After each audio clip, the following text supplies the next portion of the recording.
She went to Texas, not New York, but nothing rhymes with Texas. Or wants to. That sounds like a darn country music song.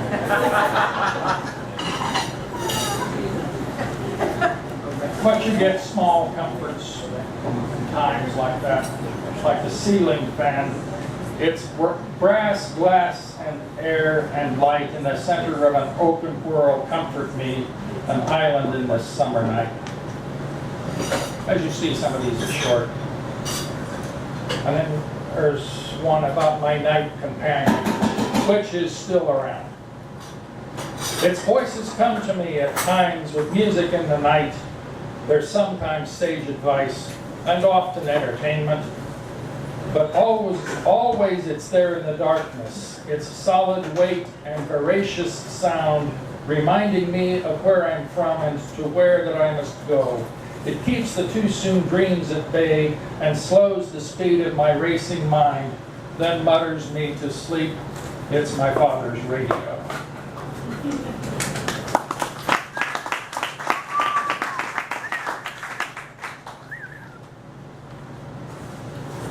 One of the things I moved with was a large collection of rocks. Last I saw them, they are the border of a flower bed in the renter's house. But there is a form called an ethery, named after Ethery, somebody or other from Spain. There's a one-syllable line, two-syllable, three, and so forth up to 10. This is called Souvenirs. My box of rocks, each one with a story of someplace fine I went with you. If I lose the memory behind each, that will be proof of Alzheimer's. Use them then to pave the drive, so the hearse and I don't stick in Thanksgiving mud.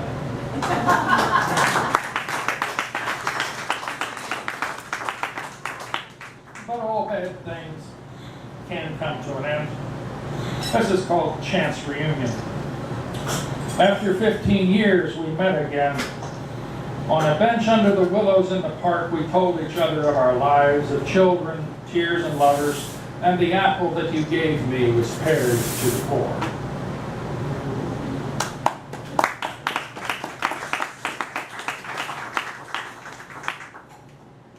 Now, I have a reputation in some places for sometimes being a political poet. There's only one poem in this that has anything vaguely political. It's called Hibernation. There's a pun in that. We sleep and dream of other days when we as heroes fought for life and peace and home. Now dreams possess our minds and hearts in whole. We study not the rug our leaders weave. Obsessed by colors bright, we don't inspect the trueness of the warped and weft cartoon. We take the rag straight from the open loom, regardless of the lack of finish here, and wrap ourselves in ruddy dreams of hibernation.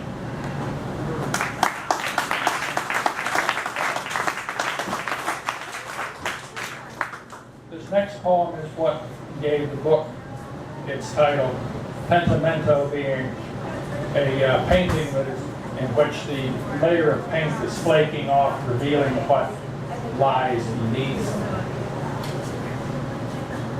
This is Iowa Pentimento.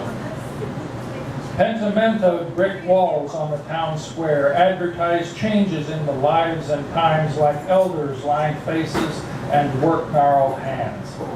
It's just another faded Midwest town from which its high school grads have moved away.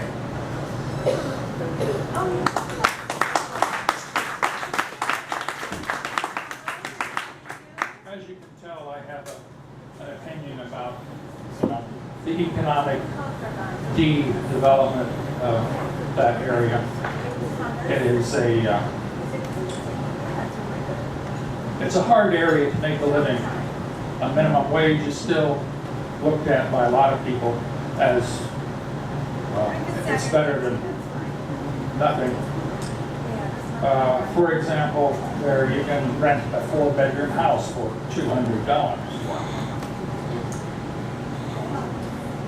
In southern Iowa, a tangle of rusting wire bent back to yield a gate admits Black Angus to fescue among the iris. Nearby a house stands silent, doors open to sparrows and raccoons. One dull pane remains in once bright windows, now open to whipped rain and summer breezes. Emptiness proclaims life leaving, decay, the silent tenant remains.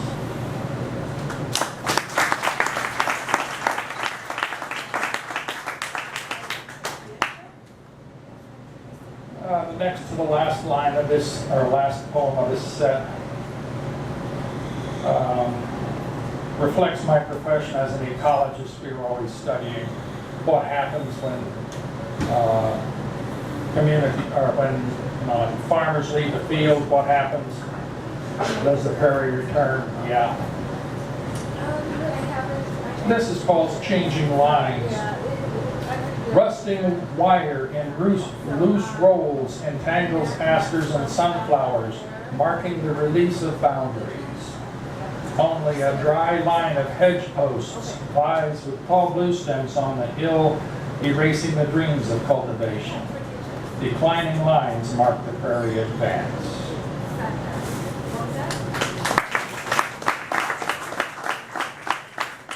And let me end with the currency of words.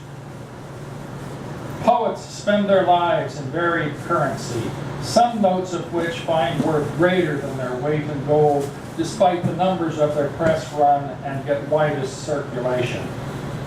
The notes of most issues, however, too inflated for the markets, never leave the designer, are folded neatly, deposited in a cardboard vault, and laid away at the back of the closet on the tin box containing foreign coins that Father brought home from the war. Thank you very much.